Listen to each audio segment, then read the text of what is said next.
Eh bien, bonsoir à toutes, bonsoir à tous. À mon tour de vous saluer. Merci d'être venus pour cette rencontre organisée par le pôle de culture scientifique de l'Université du Mans dans le cadre de la Semaine du Cerveau dans ces magnifiques locaux de l'Espace B de la librairie Bulle. Vraiment, merci Samuel de nous accueillir ainsi et merci à toute ton équipe. Merci également à toute l'équipe du pôle de culture scientifique. Il y en a deux là-bas que je vois au fond notamment. Voilà, ce genre d'événements ont lieu grâce à toutes ces personnes. Merci bien évidemment à nos invités qui vont nous parler dans quelques instants puisqu'on est ensemble pour parler avec eux de cette belle BD, Ce que nous sommes, la dernière BD de Zep qui est avec nous. Bonsoir Zep. Bonsoir. Une BD que vous avez fait, dont vous avez fait le scénario et le dessin, bien entendu par vous-même, mais avec une discussion quand même qui vous a enrichi, qui vous a servi, une discussion avec notre deuxième invité qu'on remercie également, Pierre Magistretti. Bonsoir. Bonsoir. Donc vous êtes avec nous depuis Lausanne, hein, c'est ça? Oui, près de Lausanne. Près de Lausanne. À la montagne, près de Lausanne. La merveille voilà, de la technologie vous permet d'être avec nous. On vous remercie. Et pour cette semaine du cerveau, c'est assez important. On va en reparler. Hein. Donc, Zep, Philippe Chapuis, de votre vrai nom, on vous connaît plus pour vos travaux à l'origine sur cette fameuse bande dessinée Titeuf, bien entendu. Mais vous avez également exploré des bandes dessinées aux thématiques plus sombres, plus dans une veine de science-fiction, comme par exemple Paris 2119, The End ou encore Ce que nous sommes, dont on va parler ce soir. Pierre Magistretti, pour votre part, vous êtes professeur et chercheur en neurosciences, co-directeur du Brain Mind Institute de l'École Polytechnique Fédérale de Lausanne, directeur du Centre de neurosciences psychiatriques du département universitaire de psychiatrie du Centre hospitalier universitaire vaudois de l'Université de Lausanne. C'est un peu long à dire, hein, dites donc. Hein. Et en outre, vous êtes auteur de plusieurs livres en parallèle de vos publications scientifiques. On m'a dit juste avant également que vous étiez directeur d'un centre universitaire à Abu Dhabi, c'est ça? Non, en Arabie Saoudite. En Arabie Saoudite. En fait, les deux instituts que vous avez mentionnés, j'ai fait ça jusqu'à ma retraite et là, je continue mes recherches. Vous allez pouvoir nous en parler tout à l'heure de vos recherches. Voici ce que je propose. On va, pour cette rencontre, on va bien entendu parler de cette bande dessinée. Je vais poser quelques questions à nos invités et puis ensuite, je me tournerai vers vous, cher public également, si vous avez des questions à leur adresser. En attendant, pour l'instant, c'est moi qui commence. En commençant par vous, Zep, cette bande dessinée que vous nous livrez, elle parle donc du cerveau, mais aussi de la nature, du transhumanisme ou du post-humanisme, de notre rapport à la technologie et surtout de notre rapport à la nature. Vous y décrivez une humanité future qui aurait trouvé le moyen de connecter son cerveau à des clouds, à des serveurs dans lesquels elle pourrait stocker toutes les connaissances acquises par l'humanité. Ça, c'est le pitch de base. J'en dis pas plus pour pas spoiler nos futurs lecteurs et lectrices qui sont parmi nous ici. Mais en tout cas, c'est une vraie bande dessinée de science-fiction et j'ai l'impression qu'elle s'inscrit dans une continuité d'une réflexion que vous menez depuis quelque temps maintenant à travers plusieurs BD. J'en parlais tout à l'heure, notamment Paris 2119 et The End. Oui, tout à fait. Ce sont des préoccupations. Moi, je fais toujours des bandes dessinées, des histoires autour de l'humain. Sur des choses assez intimes, mais parfois ça déborde sur des BD de fin du monde, comme ça l'a été pour The End, parce que je me pose des questions sur notre devenir. J'ai l'impression qu'on est dans un climat un peu de fin de civilisation, c'est-à-dire qu'on arrive un peu à une fin de scénario de ce que l'on a vécu pendant quelques siècles, où l'homme était vraiment au centre de la préoccupation, au centre de nos préoccupations, et notre existence était aussi justifiée par notre travail. Ce qu'on apportait, l'homme travaillait pour l'homme, c'est-à-dire qu'on était là pour... on justifiait notre présence sur Terre par le travail qu'on pourrait faire. On se rend compte que de plus en plus, notre travail il est substitué à des machines, à des ordinateurs, qu'on est de moins en moins utile au fonctionnement du monde. Donc il est bon de se poser la question de notre présence sur cette planète. Qu'est-ce qu'on y fait? Et je trouve que ce sont des questions intéressantes parce que on sent qu'on a besoin d'un nouveau scénario, on a besoin de quelque chose de neuf, en quoi croire, en quoi s'engager. Pendant très longtemps, on avait aussi un script religieux en Occident, en Europe, qui justifiait aussi beaucoup de choses. C'est-à-dire qu'on savait que si on était bon sur cette terre, quoi qu'il arrive, on aurait une vie future, une vie après la mort intéressante. Comme on a quitté ce script-là, alors il y a encore plein de gens qui sont religieux et qui croient à ça, mais disons que majoritairement, c'est quelque chose dont on s'est éloigné. On sent qu'on cherche des nouveaux repères. Et donc, pour moi, la bande dessinée, la fiction, c'est aussi une manière de raconter des histoires qui questionnent sur, au fond, ce que nous sommes, là, pour reprendre ce titre, et où on va aller. Et là, ce qui m'a intéressé... C'est notre ecce homo, quoi. Exactement. Et je trouve que c'est un thème qu'on retrouve évidemment dans énormément de récits, de films, parce qu'il y a une question un peu générique qui nous touche forcément tous, mais qui vaut la peine d'être abordée de plein de manières, et que justement, ce qui est intéressant avec la science-fiction, c'est qu'on peut ouvrir des pistes et se dire, tiens, si on allait là, voilà ce qui pourrait se passer. Ça ne veut pas dire qu'on va le faire, mais ça veut dire que ce serait humainement une possibilité. On serait tenté d'aller vers ça. Après, est-ce que scientifiquement on pourrait le faire? Ça, c'est M. Magistretti qui répondra. Et moi, je me suis aussi posé la question en me rendant compte que j'avais changé, moi, en quelques années par rapport à mon téléphone. Ça avait changé ma manière de vivre. J'avais perdu des facultés, j'avais perdu, alors est-ce que je les ai complètement perdues, mais en tout cas, oui, j'ai perdu des capacités mémorielles. Avant, je mémorisais tous les numéros de téléphone de mes amis, je savais m'orienter dans une ville, je pouvais me souvenir de pas mal de choses. Je pouvais me souvenir, par exemple, je sais pas, de mes livres préférés ou de mes films préférés. Je peux vous dire que celui-là, il a été réalisé par Arthur Penn en telle année. Aujourd'hui, c'est extrêmement compliqué. J'ai perdu ces trucs-là. Je suis obligé de chercher sur mon téléphone. Je ne connais aucun numéro de téléphone par cœur. Pour m'orienter dans une ville, je vais toujours regarder mon Google Maps. Et si je l'enlève, il me faut un long moment d'adaptation. J'ai l'impression d'avoir perdu des moyens qui étaient assez instinctifs et évidents.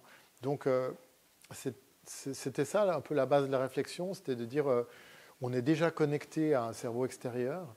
Et ce cerveau extérieur, formidable outil qui nous amène beaucoup d'informations, si tout à coup il tombe en panne, eh bien, on a moins de capacité qu'on en avait avant. Et j'ai entendu un jour une information sur cette recherche qui s'appelle Human Brain Project, et qui est... C'était bien, c'était ma deuxième question, comme ça vous pouvez y aller.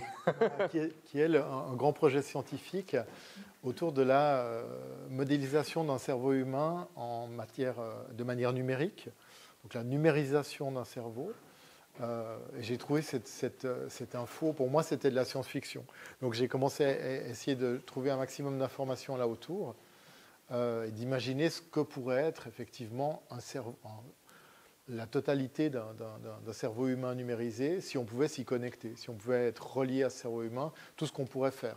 Notamment ne plus avoir besoin d'apprendre péniblement des langues à l'école,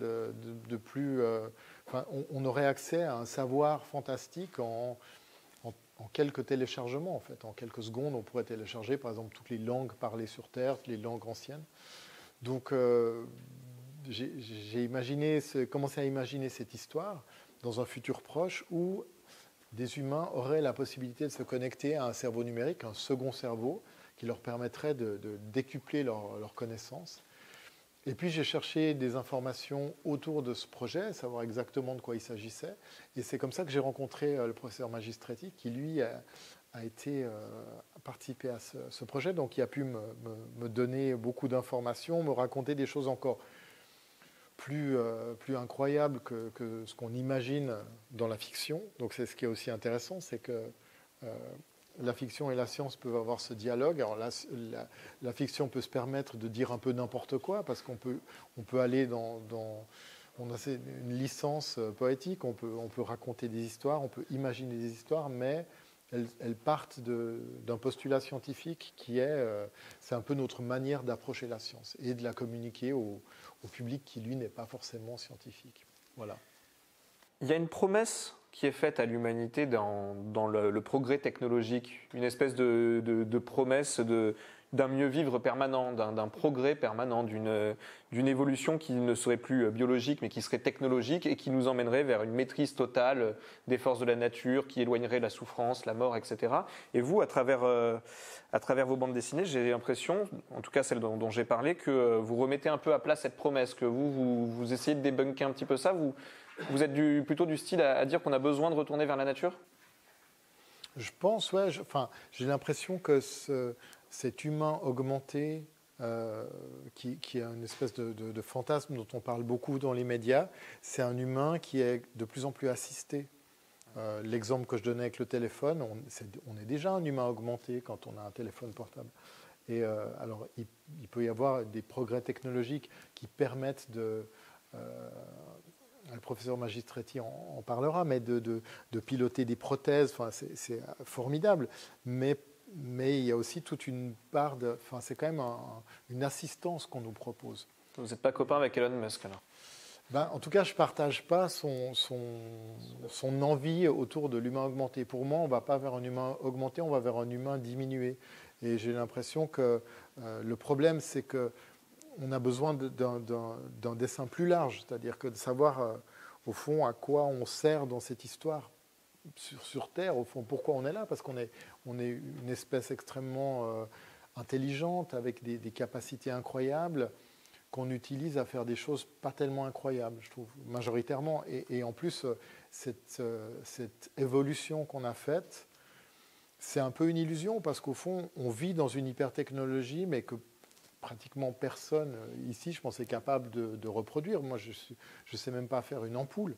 Donc, on est en train de parler de métavers, mais même les premières trouvailles électriques, personne n'est capable de les reproduire.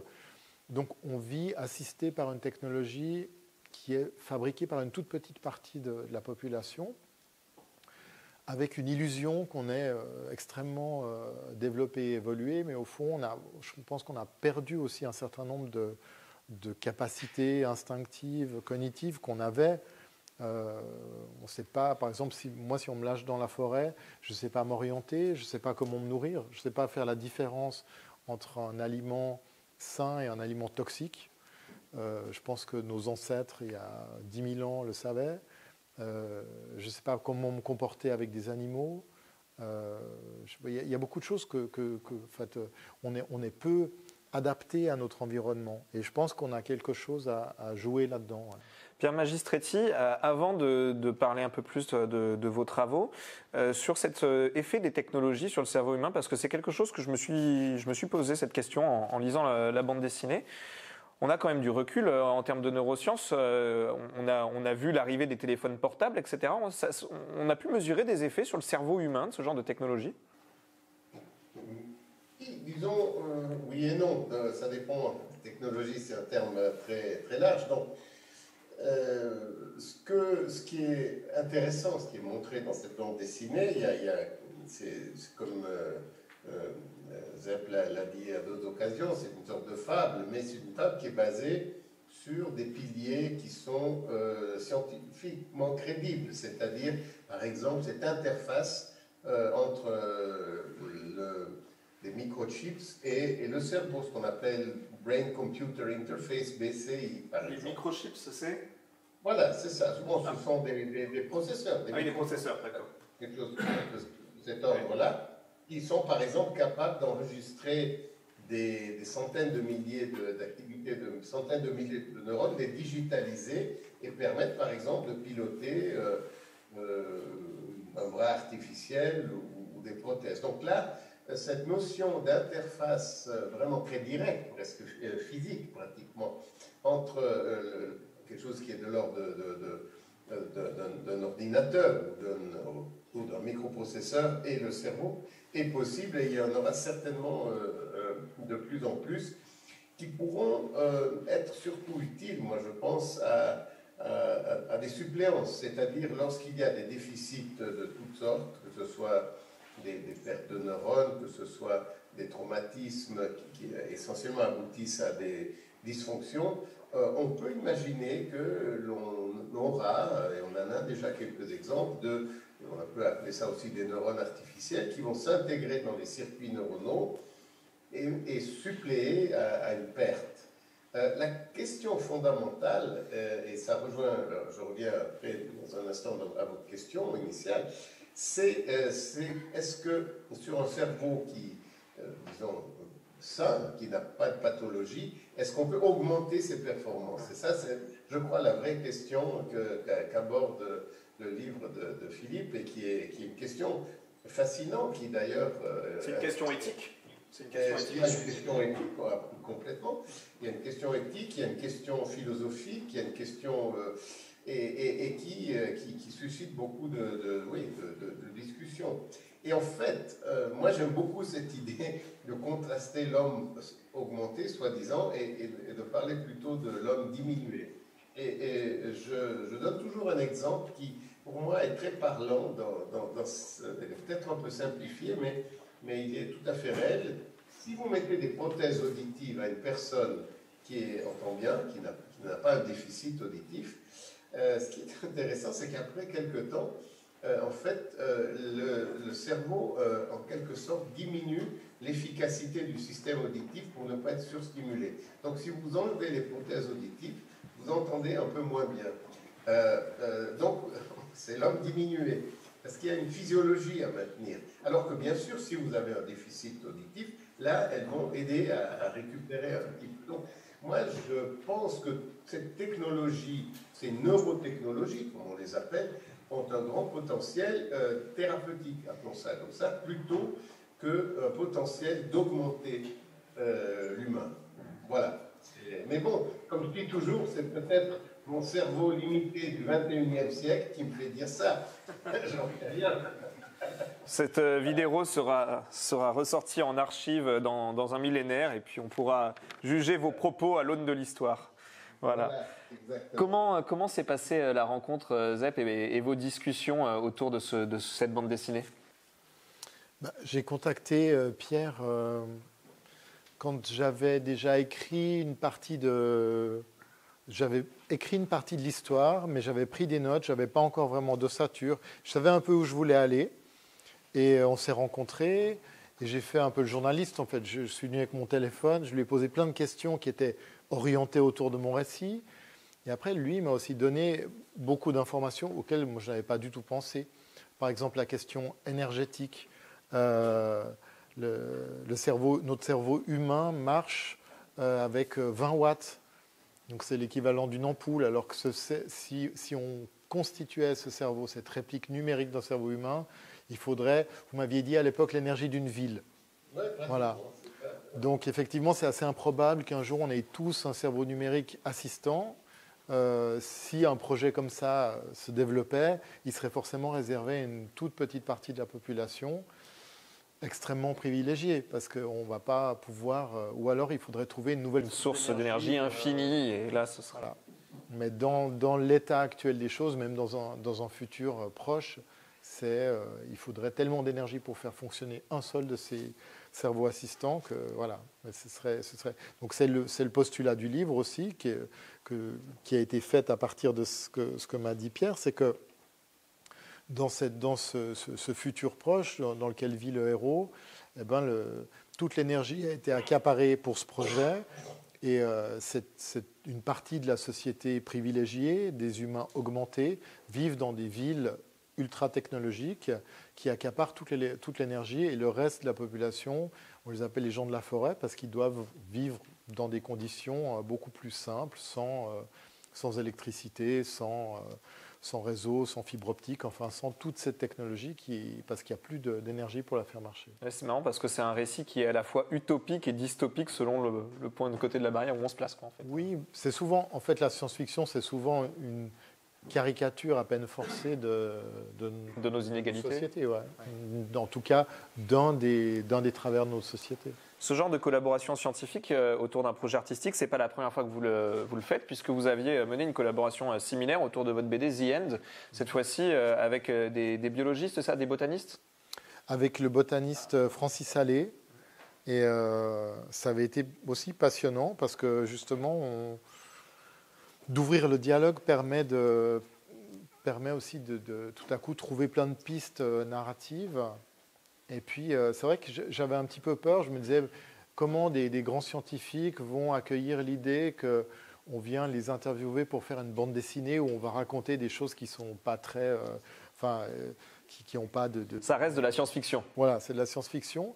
Et en fait, l'accueil était très bon de la part de Francis Allais et Pierre aussi m'a très bien accueilli parce que c'est deux choses différentes, mais en fait, je crois que la fiction, elle a aussi un rôle à jouer par rapport à la science, c'est qu'elle va raconter des histoires et c'est une manière de parler d'un sujet à un public de lecteurs qui n'irait peut-être pas forcément vers un récit scientifique, enfin vers un discours scientifique qui semble trop complexe. Et c'était vraiment intéressant comme collaboration. Et je pense aussi que les scientifiques ont souvent, alors Pierre va nous dire si c'est vrai, mais beaucoup de scientifiques que j'ai rencontrés sur The End et après coup aussi sur ce projet, souvent aiment bien la bande dessinée et la fiction parce que souvent ils ont une vocation scientifique par la fiction. Alors, Pierre Magistretti, une appétence pour la science-fiction? Pour être tout à fait franc, pas vraiment, non. Mais c'est pas grave.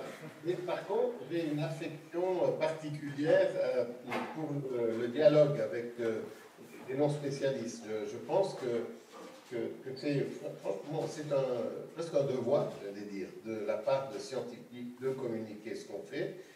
Pour toutes sortes de raisons. D'abord pour partager notre passion, mais aussi, il ne faut pas oublier que la recherche académique est financée par les deniers publics.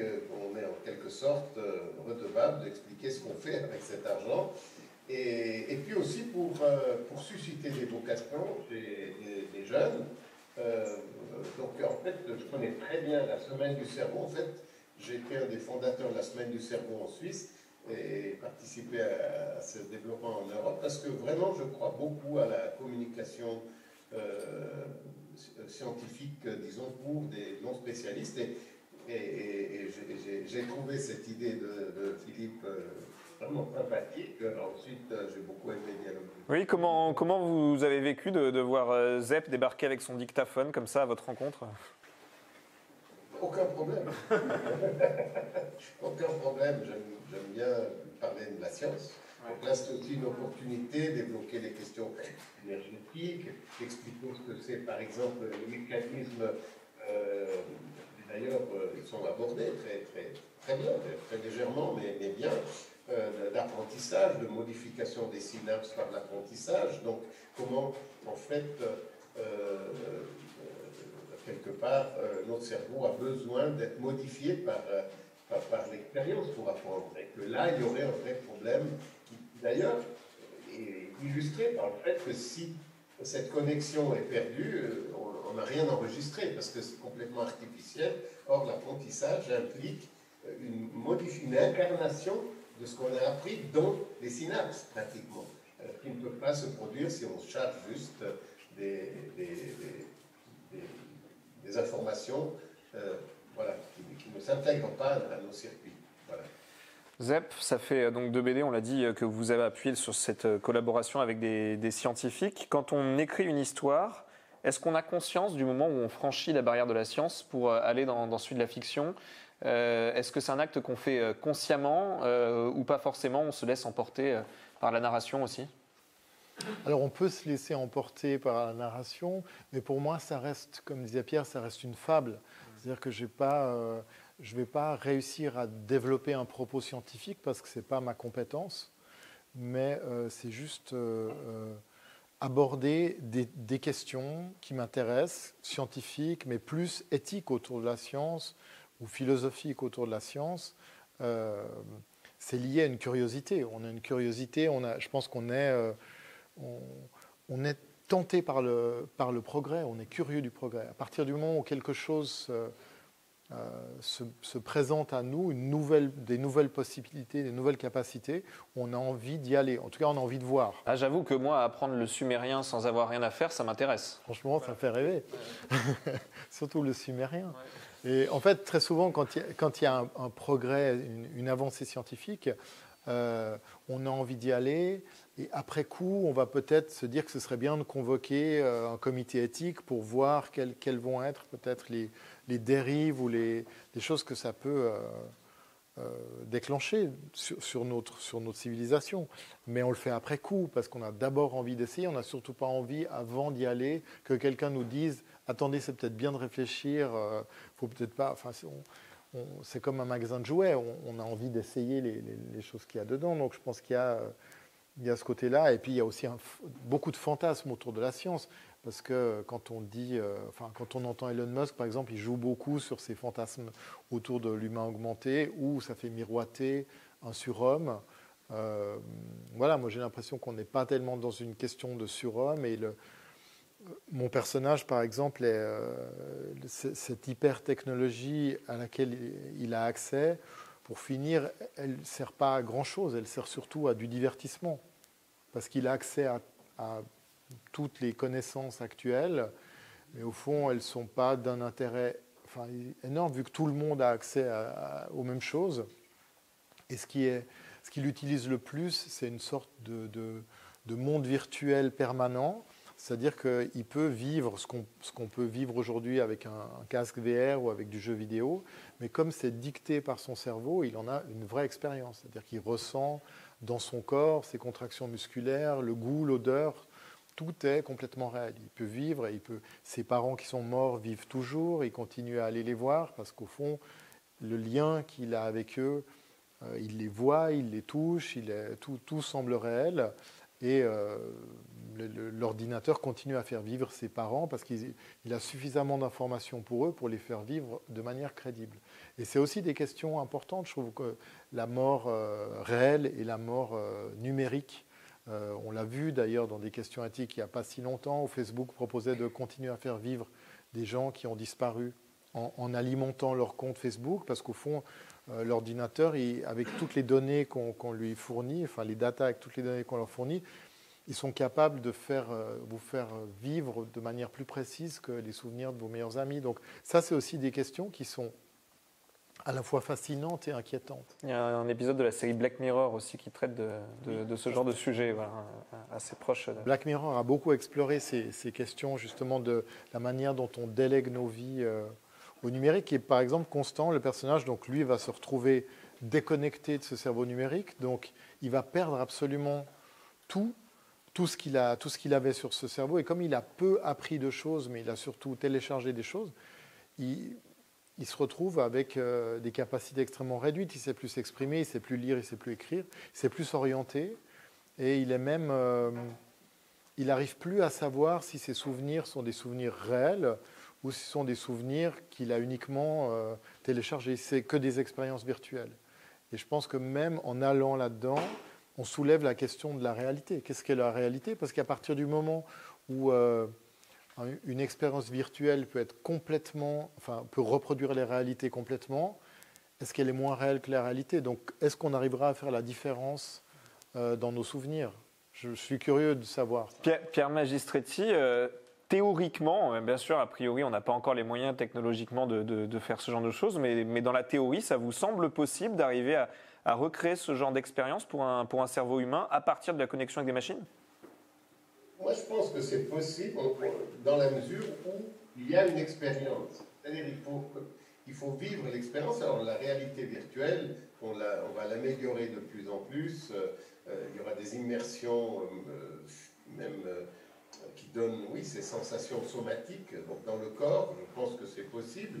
Et là, mais je crois que le terme que j'ai utilisé tout à l'heure, d'incarner dans le cerveau l'expérience, est fondamental.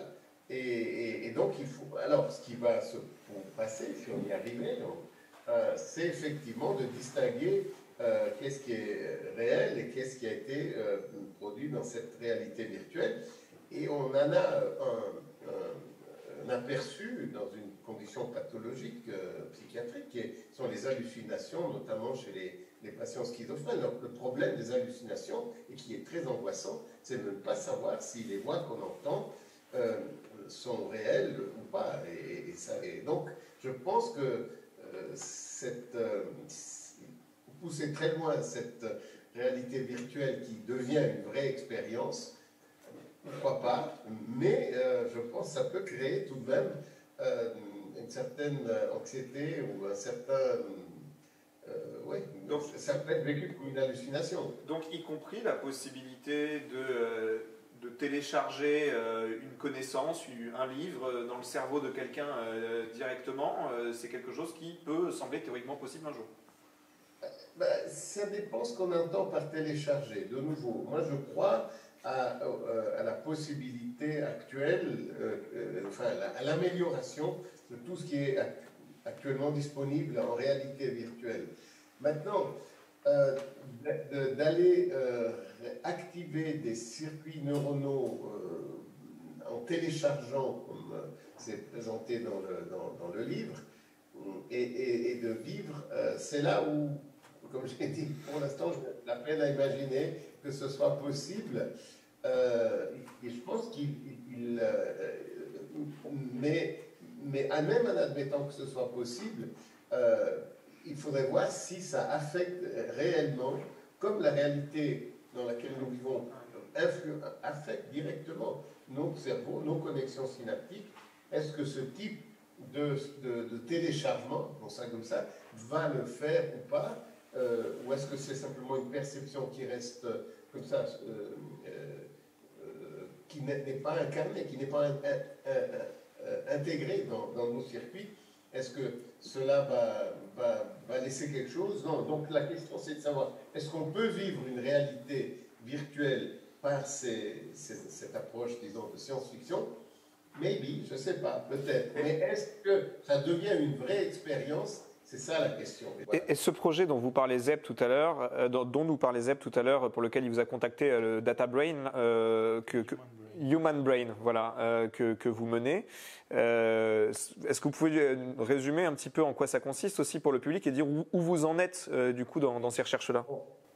En fait, moi, je le mène pas, je participe, mais il y a tout un consortium européen qui est né à Lausanne, dans l'institut que je dirigeais à l'époque.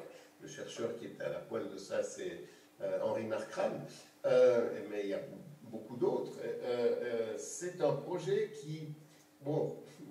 sur lequel on a peut-être surcommuniqué, je pense. Il a été un peu... parce que c'est bien pour avoir des fonds publics, des fois, de surcommuniquer. Peut-être, ce projet a reçu un gros financement européen, par exemple. Donc, effectivement, évidemment, ça a eu un certain impact. Et après 8 ans de ce projet à démarrer, il y a effectivement beaucoup de données sur le fonctionnement du cerveau qui ont été accumulées. Mais peut-être là où il y a eu,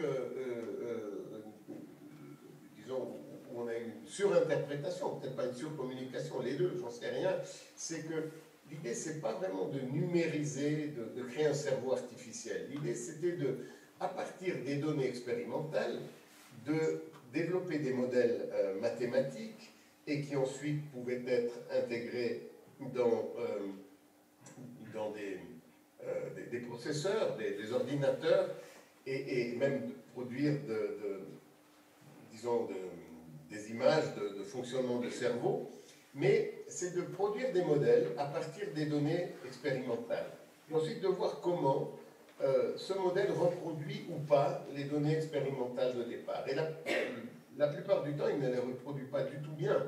Donc, en fait, ça indique aux chercheurs, aux expérimentalistes, quelle manip il faudrait faire pour acquérir plus d'informations, pour mieux comprendre le fonctionnement du cerveau. En fait, c'est une étape de vérification et d'intégration, de modélisation des données expérimentales pour essayer de reproduire. Alors, on est bien loin de reproduire un cerveau, on est plutôt dans la reproduction de circuits, peut-être qui impliquent quelques milliers ou dizaines de milliers de neurones, mais on est loin des 80 milliards d'un cerveau humain. Donc, je crois qu'il faut... bien sûr, ça fait rêver tout ça, et on peut se laisser prendre par ce rêve et dire, voilà, on va créer un cerveau artificiel qui va être dans un ordinateur, mais on n'en est vraiment pas là, et très sincèrement, ce n'est pas l'objet de ce projet au début, tel que les initiateurs l'ont souhaité. C'était vraiment un outil, mais qui produit quand même des résultats intéressants, et qui, le but est de faire avancer la connaissance sur le cerveau. Et c'est en entendant parler donc de ce projet à la radio que vous avez eu une épiphanie et que du coup la BD a commencé à naître, quoi, voilà. Bien sûr, ouais. Moi, j'ai imaginé forcément un cerveau numérisé, comme dit Pierre. J'ai imaginé ce côté un peu romanesque du projet. Et puis, après, je suis parti sur toutes les applications possibles, si une telle chose pouvait exister. Et éloignons-nous un petit peu du sujet purement technologique ou purement cérébral. Dans le livre, il y a une réflexion aussi sur la nature humaine et sur la question de l'imperfection et du désir. Le fait qu'en fait, à être trop parfait, on a une vie qui n'a plus de sens et que en perdant cette perfection, c'est là où on a des challenges quotidiens, on a besoin de faire des choses, d'apprendre des choses, de se projeter. C'est aussi une réflexion sur la nature humaine que vous avez portée à travers ce récit. Oui, sur notre nature humaine, sur ce qu'on fait ici, au fond, quel rôle on a. Moi, je pense qu'il y a une vraie réflexion à avoir autour du vivant, de manière générale. C'est-à-dire que tout ce qui est vivant sur Terre fonctionne avec une espèce de plan, quand même. Les animaux, les végétaux, tout fonctionne avec tout a un sens. Il n'y a pas de choses qui sont gratuites, qui sont là pour faire joli. Nous, on ne connaît pas vraiment le sens de notre existence. L'humain, on ne sait pas pourquoi il est là. On n'a pas encore trouvé.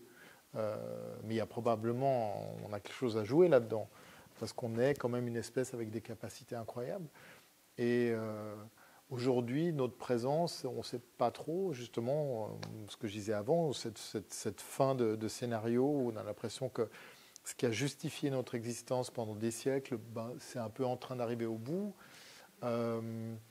On a une certaine propension à la paresse, parce que le fait que les machines suppléent à beaucoup de choses, on voit qu'on se désintéresse de certains efforts. Et il y a quelque chose aussi qui est... j'ai l'impression qu'on a des capacités cognitives qui se développent parce qu'on utilise notre cerveau. Si on apprend des choses, on a de plus en plus de capacités d'apprentissage. Si on n'en apprend plus parce qu'il suffit d'appuyer sur un bouton pour obtenir ce qu'on veut, on perd des capacités d'apprentissage.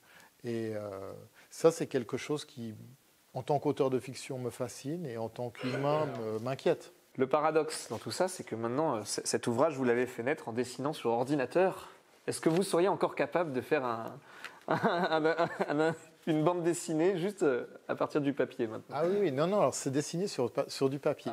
La couleur est faite sur ordinateur, mais je dessine toujours sur du papier. Mais ça, je dirais que dessiner sur une tablette ou sur du papier, pour finir, c'est juste une histoire de matériel. Ouais, vous parliez quand même, je vous avais vu dans une vidéo parler du fait du papier qui finit par se trouer tellement voilà, il y a des contraintes techniques qui sont dépassées, quoi. Il y a des contraintes techniques et puis il y a aussi l'enjeu n'est pas économiquement très intéressant, mais s'il l'était, je pense qu'on aurait déjà développé des applications qui dessinent comme moi. C'est pas d'une complexité folle. Enfin, je pense qu'on pourrait il y a déjà des robots qui écrivent de la fiction, il y a des robots qui écrivent de la poésie. C'est pas encore complètement au point, mais parce que c'est pas non plus là qu'on met le plus de budget de recherche. Il y a des robots qui font de la musique. Enfin, on a tout un développement de recherche aussi dans ce secteur-là. Et il y a même des robots qui peuvent faire de la musique dans le style de certains compositeurs, donc de la musique Beethoven, de la musique Bach. Et là, il y a récemment un robot qui a écrit, je ne sais pas combien de centaines ou de milliers de pages de poésie à la manière de Dante. Ah oui. Donc c'est quand même assez incroyable comme truc. Et moi, j'ai pas lu, mais il y a eu une lecture faite par un robot à Londres, dans un institut de poésie, avec un panel d'éminents critiques qui étaient là pour assister à ça. Et les gens ont dit que c'était bluffant, qu'il y avait quand même, que c'était assez troublant, parce que c'était pas, on pouvait aimer ou ne pas aimer, mais on pouvait pas déceler que c'était fait par un non-humain. Ouais. Donc on n'a pas encore remplacé Zep pour l'instant, ça va.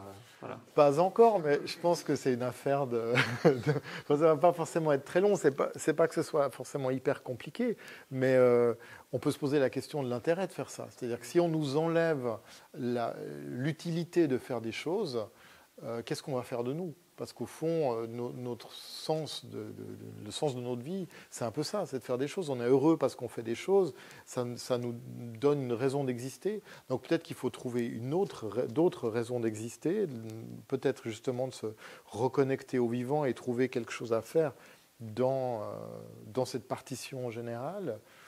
Ou alors, mais ce qui me questionne vraiment, c'est de voir que à mesure qu'on enlève des raisons de notre existence, c'est-à-dire qu'on est de moins en moins utile, on nous fournit de plus en plus de divertissements pour nous occuper. Et le métavers, effectivement, des expériences virtuelles de plus en plus développées. Et c'est à la fois fascinant, mais en même temps, si la finalité de notre existence, c'est d'être diverti, c'est de jouer à la PlayStation, je trouve ça assez peu ambitieux en fait. J'ai l'impression qu'on a autre chose à faire que ça. Et en plus, ça nous pousse à une certaine paresse, c'est-à-dire qu'on est moins créatif. C'est un mythe vieux comme le monde, c'est le jardin des Hespérides, c'est cet endroit où on a envie de s'arrêter et de jouir ad vitam aeternam, quoi. Mais est-ce qu'on jouit vraiment ? C'est ça. Je ne suis pas sûr. Moi, j'ai l'impression que je vois mes enfants qui passent énormément d'heures à jouer à la PlayStation. À la fin de la journée, ils ne me disent pas « Papa, je me sens tellement vivant d'avoir fait ça ». Je n'ai pas l'impression. Ça les a occupés. Si je leur demande ce qu'ils ont fait, ils peuvent me dire ce qu'ils ont fait les 10 dernières minutes, mais avant, ils ne savent plus tellement. Et quand ils regardent, par exemple, tout à coup, pendant des heures, c'est de la nuit, tout à coup, ils sont devant la télé, moi je vais me coucher, je sais qu'ils restent encore des heures et des heures devant Netflix à suivre un enchaînement de films. Le lendemain, ils ne se souviennent même pas de tous les films qu'ils ont vus. Et je trouve ça assez inquiétant parce que je me dis, mais qu'est-ce qu'on est en train de faire au fond on se gave de choses sans forcément les apprécier. Et ils regardent des chefs-d'œuvre. Hein, ils peuvent se faire une nuit de Martin Scorsese, mais le lendemain, ils ne se souviennent que des 2 dernières scènes du dernier film qu'ils ont vu. Donc c'est un peu... c'est assez étrange. À mon avis, c'est pas, en tout cas, moi, ce n'est pas le futur que j'espère pour l'humain. C'est bien que vous parliez de vos enfants. Comme ça m'amène à une autre question que j'avais prévue. Dans cette quête de se connecter avec le vivant, de se connecter avec l'humanité, vous les sacralisez un peu, vos enfants, puisque vous les couchez sur papier ? Je ne sais pas si je sacralise, mais c'est pratique parce que c'est des modèles. Donc on peut expliquer, voilà, vous écrivez avec des modèles vivants, vous dessinez avec des modèles vivants. Oui, ce n'est pas mon premier dessin. Mon premier dessin, c'est un dessin humoristique, c'est Titeuf, en fait, c'est ce dessin-là. Et quand j'ai commencé à raconter ce genre d'histoire, j'ai dû développer mon dessin réaliste, qui n'est pas mon dessin premier, mais qui est un dessin que j'ai toujours dessiné aussi réaliste, mais d'après nature, en dessin d'observation. Depuis que je suis étudiant, j'aime beaucoup faire ça. Et simplement, ça implique de l'observation, donc j'ai besoin d'avoir des gens qui posent pour moi. Et je fais un petit peu comme pour un film, c'est-à-dire je prépare mon album, je fais mon scénario, et après je me dis telle personne, voilà, tel personnage, c'est un tel, donc je fais un casting, un peu comme pour un film, et après je vais chercher des gens, j'essaie de trouver un casting, je ne vais pas engager Robert De Niro, je vais essayer de trouver des gens plus près de chez moi, et puis ils vont poser pour moi. Et moins cher peut-être aussi, parce que Robert De Niro... c'est pas exactement les budgets de l'édition. Ouais. Et donc, dans The End, c'était mon fils aîné qui posait pour le personnage principal. Et là, c'est son petit frère qui a posé pour celui-ci. Voilà. Et une amie qui pose pour le personnage de Hazel, après les autres qui ont des rôles plus fugaces. Je n'ai pas besoin d'un modèle, mais pour mes personnages principaux, j'aime bien. Je trouve que ça donne aussi, pour moi, dans la mise en scène, une vérité différente, parce que la manière dont ils vont, je ne sais pas, tenir un verre ou manger ou se reposer sur leurs mains. Chacun a une manière un peu différente de le faire. Et quand on fait de la bande dessinée où on prend l'habitude de dessiner des centaines d'images, on a tendance à trouver des trucs qu'on répète, où tout le monde marche de la même manière.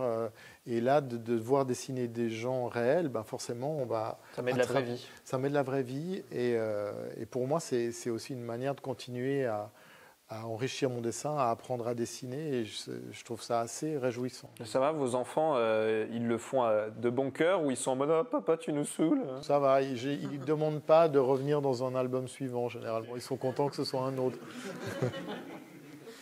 Bon, bah, très bien. Avant de passer aux questions du public, je voudrais vous poser une question, la même question à tous les deux. On va commencer avec vous, Pierre Magistretti. Est-ce que vous êtes optimiste ou pessimiste sur le futur technologique de notre espèce? Écoutez, je suis de nature optimiste. Donc, je crois que la technologie, globalement, amène des aspects positifs. Peut-être qu'on perd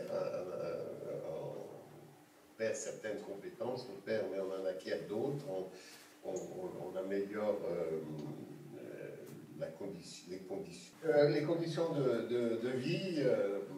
Je crois quand même, bon, j'ai cette illusion, bien que j'ai fait des études d'ailleurs classiques, latin, grec au collège, etc. Donc j'aime beaucoup le monde antique, mais je pense quand même qu'on vit mieux maintenant qu'il y a 2000 ans. Voilà, donc c'est un peu mon biais dû à l'optimisme, mais aussi c'est quand même un peu mon métier de croire qu'en cherchant et en trouvant des choses, on apporte une contribution à la qualité de la vie de l'humanité. Alors Zep, optimiste ou pessimiste? Moi, je suis optimiste aussi, hein, et c'est pour ça. Bah, on n'aurait pas cru, dites-nous. Non, mais il y a toujours un angle optimiste, j'ai l'impression, dans mes récits. Oui, je crois qu'on va trouver des choses nouvelles, mais et c'est pour ça aussi que j'avais contacté Pierre, c'est que j'avais été écouter plusieurs conférences qu'il a faites, qu'on peut voir sur YouTube, et je sentais cet optimisme, cette foi aussi en la technologie, mais aussi en l'humain. Et pour moi, c'est quelque chose d'important. Je sais, quand j'ai travaillé avec Francis Allais sur Diane, lui est beaucoup plus pessimiste, par exemple. Mais c'est aussi intéressant de confronter. Et dans la science-fiction, on est souvent dans un récit pessimiste, en fait. On est souvent dans un récit... on va raconter ce qui tourne mal. C'est entremêlé, là, en tout cas, voilà. Le pessimisme et l'optimisme. Les deux sont entremêlés. Les deux sont entremêlés, mais il y a quand même... Pour moi, il y a une part de...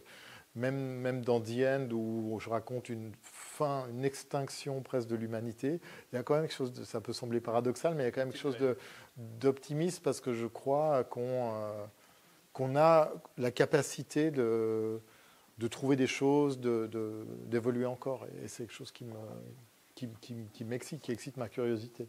Du coup, Zep, il va évoluer encore en continuant de faire des bandes dessinées sur ce thème un peu, continuer de creuser cette lignée science-fictionnesque. Ça fait 3 BD déjà chez Rue de Sèvres, comme ça, sur ce thème? Oui, alors après, est-ce que ce sera la science-fiction, est-ce que ce sera un autre genre, je ne sais pas. Pour moi, il faut toujours trouver une histoire à raconter, une bonne histoire autour de l'humain d'abord, et après la science-fiction c'est un genre, mais ça aurait pu être un polar ou un western ou un récit érotique. Mais j'aime bien l'idée de la fable pour raconter quelque chose.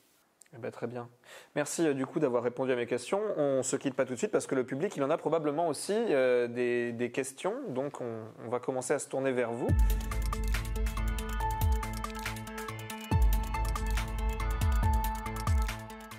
Oui, bon, écoutez, moi je suis rentré en neurosciences vraiment par passion, je ne sais pas, dès l'âge de 15-16 ans, j'ai eu une passion pour essayer de comprendre le cerveau. Donc je ne me suis pas posé vraiment de questions. Maintenant, effectivement, lorsque l'on est chercheur, et je dirais que ça s'applique à toutes sortes de recherches scientifiques, j'aime bien une phrase de Fermi, Enrico Fermi, le grand physicien nucléaire. Il disait: si vos résultats confirment votre hypothèse, c'est une belle observation. Si vos résultats ne confirment pas votre hypothèse, vous avez fait une découverte. Voilà. Donc, moi, je crois que tout chercheur espère faire des découvertes, d'amener quelque chose de nouveau à la connaissance. Donc, je dirais que si on est un bon chercheur ou un chercheur chanceux, les résultats qu'on obtient n'étaient pas prévisibles nécessairement au départ. Alors, effectivement, après, ces résultats non prévisibles, est-ce qu'ils posent des questions éthiques? Et oui, la question est Fermi lui-même a eu des gros questionnements éthiques, parce que finalement, ce qu'il a découvert, c'est la fission nucléaire, et on sait ce que ça donne. Alors, ça donne l'énergie nucléaire, mais ça donne aussi Hiroshima. Et puis pour ce qui est de la biologie, c'est des questions autour du clonage, aussi même en France, j'ai un ami très cher, François Sermet, qui fait partie du Conseil consultatif d'éthique, toutes les questions de la PMA, toutes ces questions de reproduction, enfin, on peut aujourd'hui plus ou moins faire ce que l'on veut, donc là, il y a des garde-fous, il y a tous ces... Voilà, donc la biologie est certainement un sujet, surtout dans le futur, et les neurosciences vont l'apporter. Enfin, nous a montré Philippe, même si c'est justement à l'extrême, ça pose des questions éthiques. Donc voilà.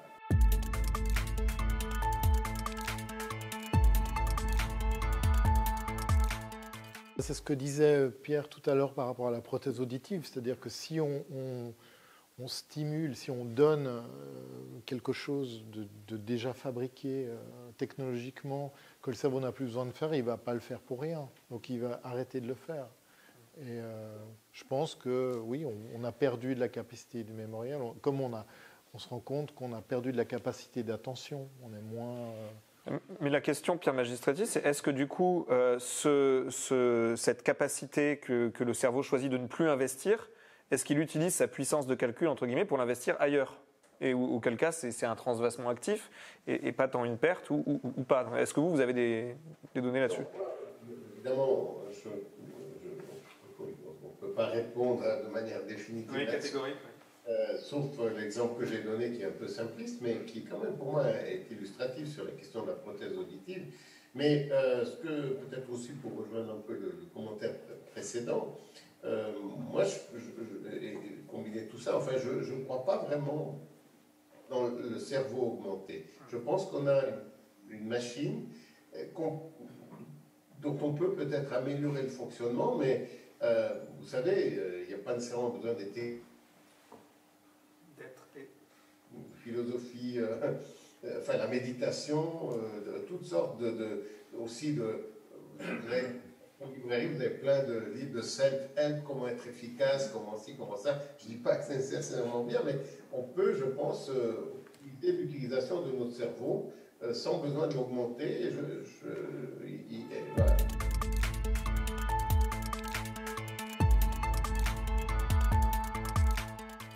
Ouais, peut-être. Parce que c'est vrai qu'on avait une conception de l'homme qui était le maître de la Terre, qui était au-dessus de toutes les autres espèces. J'ai l'impression que le discours autour de l'intelligence artificielle ne remet pas tellement ça en jeu. On considère toujours qu'on est au-dessus des autres espèces. Ça ne nous a pas tellement rendu plus humbles, je crois pas. Je ne suis pas sûr. Mais en tout cas, ça nous montre qu'on est peut-être reproduisible. Donc, on perd une idée un peu unique de notre être.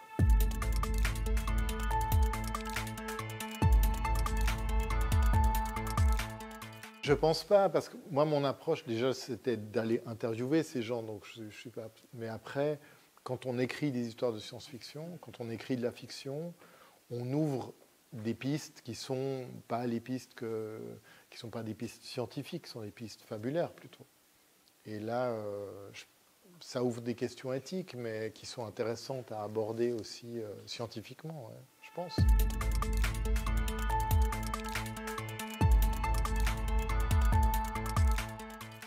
Alors, je pense qu'il y a aussi beaucoup de fantasmes là autour, et ce serait intéressant que Pierre vous parliez de ça, parce que le film Limitless aussi, je ne sais pas si vous l'avez vu, et Lucie, relaie une idée qu'on a très souvent utilisée dans la science-fiction, qui dit qu'on n'utilise que 10% de notre cerveau et qu'on fantasme une drogue qui nous permettrait, ou une technique qui nous permettrait d'utiliser les 90% restants. C'est une idée, c'est vraiment un lieu commun, mais qui est malheureusement, ou heureusement, j'en sais rien, qui n'est pas correct. En fait, en tout cas, si on mesure l'activité cérébrale en termes d'énergie, bon, je suis un peu biaisé parce que je travaille sur l'énergie, mécanisme métabolique énergétique du cerveau, mais en fait, qu'on peut visualiser aujourd'hui avec des scanners spéciaux, eh bien, notre cerveau, je dis toujours, c'est comme un moteur qui tourne tout le temps à 6000 tours, et puis de temps en temps, dans des régions particulières, monte à 7000 tours. Donc en fait, on a un cerveau qui est actif partout, tout le temps.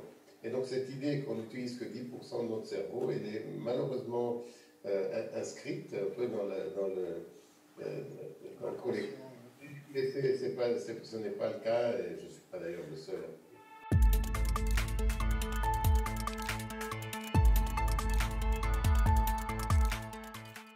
Oui, alors c'est ça. C'est pour ça que moi, je suis très sceptique par rapport à l'homme augmenté, parce que il y a vraiment, de nouveau, je parle toujours avec ce cerveau limité du XXIe siècle qui est le mien, mais, Ah là là.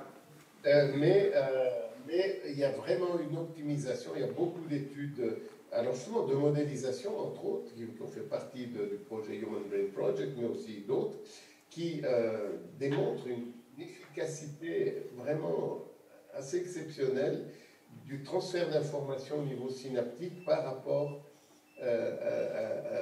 déjà au niveau temporel, parce qu'on parle quand même, toutes ces informations circulent de l'ordre de la milliseconde.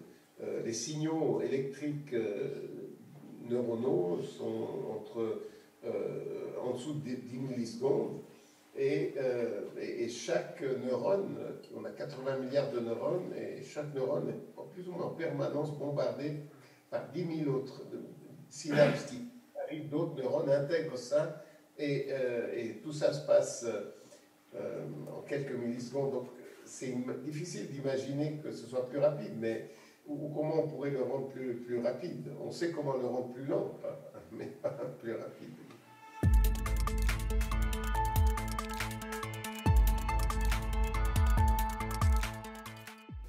Alors, moi, ce qui me rend optimiste, je ne vais pas tout vous dire parce que c'est dans le livre, donc je ne vais pas raconter la fin, mais ce qui me rend optimiste, ce n'est pas la technologie, mais c'est que je crois qu'on a en nous quelque chose à jouer par rapport au vivant, par rapport à la manière dont on va se connecter au reste du vivant. C'est quelque chose que je crois personnellement, que je ressens par mon expérience, c'est-à-dire que j'ai passé beaucoup de temps à dessiner des arbres dans la forêt, à sentir une espèce à sentir une connexion, enfin, me sentir plus vivant. Et c'est des choses qu'on entend souvent de la part des gens qui vivent dans un milieu urbain et qui tout à coup vivent une expérience où ils retournent à quelque chose de plus naturel, qui vont, peu importe, faire une randonnée, faire de la plongée, marcher dans la forêt. Ils vont dire qu'ils se sont sentis vivants, et ça semble être une espèce de banalité de dire ça, mais je crois que c'est une réalité, c'est-à-dire qu'on se sent connecté à quelque chose de plus grand que nous, et tout à coup de quitter ce paradigme qui dit qu'on est l'espèce supérieure qui doit contrôler tout le reste et qui a à sa charge la responsabilité de l'état de cette planète. C'est une pensée assez angoissante, surtout maintenant avec ce discours incessant qui dit qu'on est en train de tout détruire autour de nous. Donc, je pense que pour votre génération, c'est encore plus violent parce que vous arrivez, on vous dit, de toute façon, tout est foutu et vous allez voir, c'est fini, quoi. Ma foi, bon, voilà. Ce serait quand même bien d'apprendre un métier au cas où vous pourrez l'exercer quelque temps. Donc, je trouve cette idée assez angoissante, et tout à coup d'être connecté à quelque chose de plus grand, d'une idée du vivant sur la planète, qui n'est pas juste l'humain barricadé dans des villes, mais l'humain et tous les autres. Ça a quelque chose de très...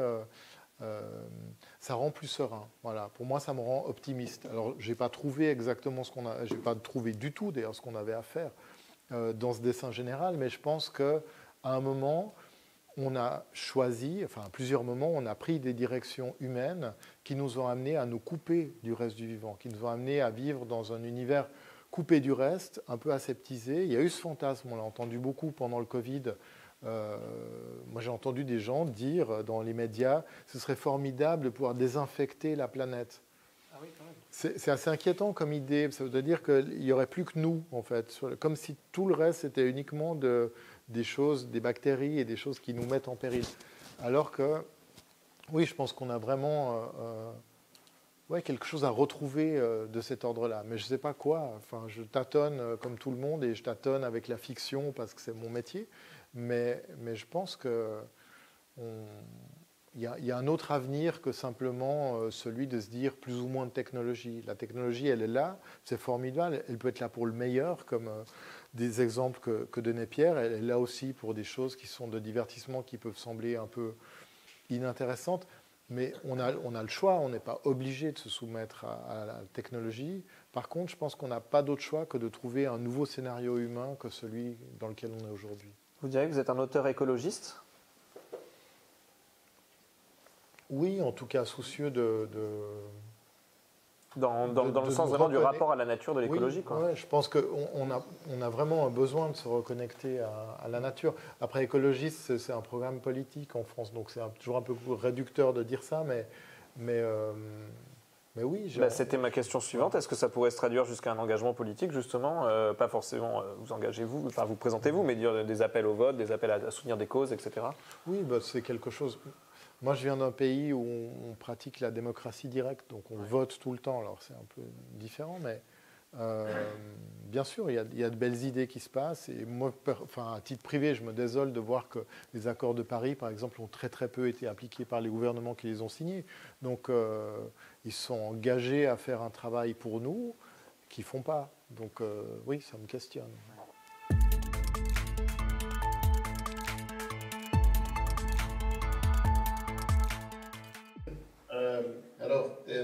Moi, ce qui m'a le plus apporté, dans cette discussion avec Philippe, mais j'ai eu en fait toujours une ouverture vers ça. J'avais organisé, quand je dirigeais le Brain Mind Institute, des collaborations avec l'Institut des Arts de Zurich. On avait établi un programme qui s'appelait Artists in Lab. Et donc, les artistes, c'était des plasticiens, d'autres qui travaillaient sur les sons, etc. Pour la faire courte, ce que apporte, je trouve, l'art, les artistes à la science, à des chercheurs, c'est un regard différent. Parce qu'on est, même si on fait un effort d'essayer de sortir la tête du guidon, on se pose des questions sur ce qu'on fait, l'impact, la science en général, l'éthique. Je crois que c'est important de se poser ces questions, on se les pose, mais l'artiste va venir avec d'autres questions. Et alors, dans le cas particulier de mon interaction avec Philippe, voilà, pourtant, j'étais plongé dans ces interfaces ordinateur, l'énergie, tout ça. Vraiment, je me suis posé des questions, pas nécessairement des réponses, mais ça m'a fait penser un peu différemment que si je discute avec mes collègues. Oui, c'est enrichissant. C'est enrichissant, ça nourrit notre réflexion. En fait, quand on travaille, quand on invente des histoires, quand on raconte des histoires, a priori, on est dans un domaine qui est un peu contre-scientifique, puisqu'on ne cherche pas à raconter quelque chose de réel, mais on est dans l'imaginaire. Mais je pense qu'il y a quelque chose qui est assez proche, c'est que dans les deux cas, il y a un travail qui est intuitif. Et ça fait qu'on parle à un moment un même langage.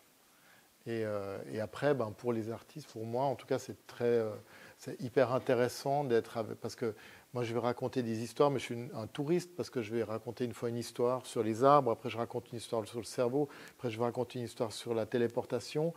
Et donc, pendant un an et demi, je vais être sur ce sujet, mais je vais rencontrer des gens qui ont consacré leur vie à ces sujets. Donc c'est ultra riche parce que tout à coup, j'arrive dans la bibliothèque d'Alexandrie et on me donne les morceaux choisis que j'ai envie de savoir. Donc c'est un immense privilège. Ouais.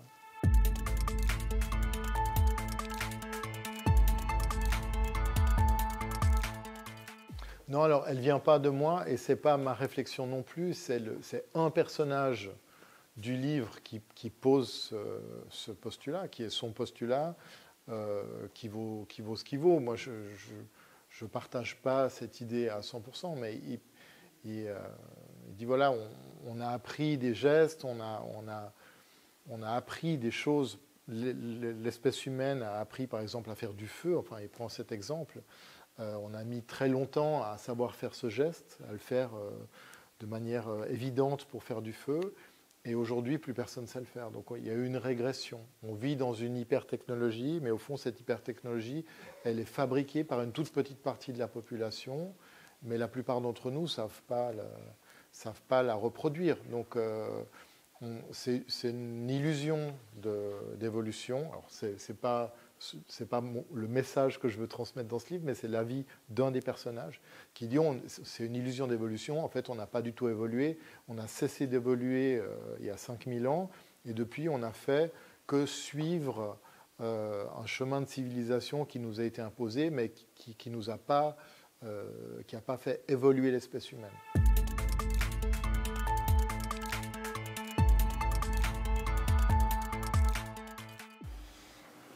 Il y avait beaucoup d'éléments que m'a donné Pierre, qui étaient des éléments plus scientifiques que je n'ai pas pu intégrer à l'histoire, parce que ça impliquait de rentrer dans une histoire plus scientifique, moins fabulaire. Voilà. Donc peut-être que oui, ça va déboucher sur d'autres choses. Puis il y a des choses hyper intéressantes, mais je n'ai pas pu intégrer parce que c'est une bande dessinée, on est obligé de rester sur un... Comment dire, il y a déjà beaucoup de choses abordées dedans, donc voilà. Il y a des auteurs qui font de la hard science-fiction, hard tech, je crois qu'on dit vraiment, où c'est des récits qui sont très technologiques, documentés. C'est pas le support qui vous intéresse le plus, comme vous disiez, où c'est vraiment la fable, quoi. Non, parce qu'à un moment, on glisse dans un registre de bande dessinée qui est entre le reportage bande dessinée et la fiction. Et je trouve qu'il faut choisir. Enfin, moi, j'aime beaucoup la BD reportage, j'aime beaucoup la fiction. Je trouve que quand on mélange les deux et qu'on est dans le hard tech, ça devient un peu complexe à suivre. Parce qu'on ne sait pas non plus ce qui est vrai, ce qui n'est pas vrai. Enfin, c'est dur pour la tête.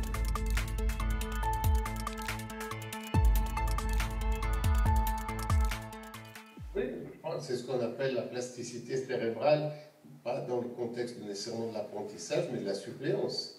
Et en fait, c'est assez bien connu que les personnes qui ont des handicaps visuels développent d'autres sens, l'ouïe et l'odorat, de manière plus puissante.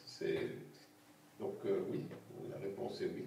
Non, sur les sens... de différentes manières chez chacun, mais comme principe général, cette plasticité qui a des suppléances est une réalité.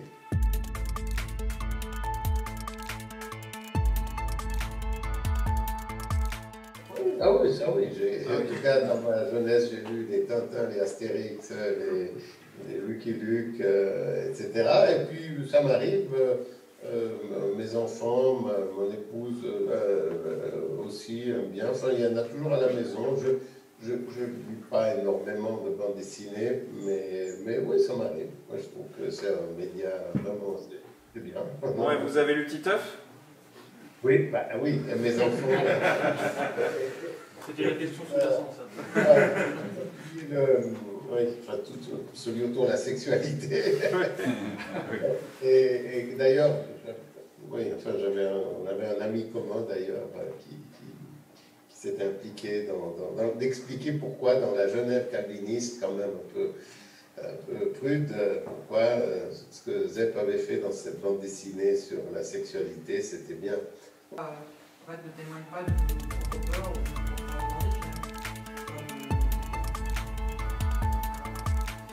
C'est quand même une fiction, c'est pas un livre de vulgarisation, donc il y a des avis opposés, il y a des avis divergents, et il y a aussi la présentation de cette hyper-technologie avec ces gens qui vivent avec un cerveau assisté, et certains personnages sont très heureux de ça, magnifient ça, c'est génial. Donc il y a tous ces points de vue, et moi je dirais que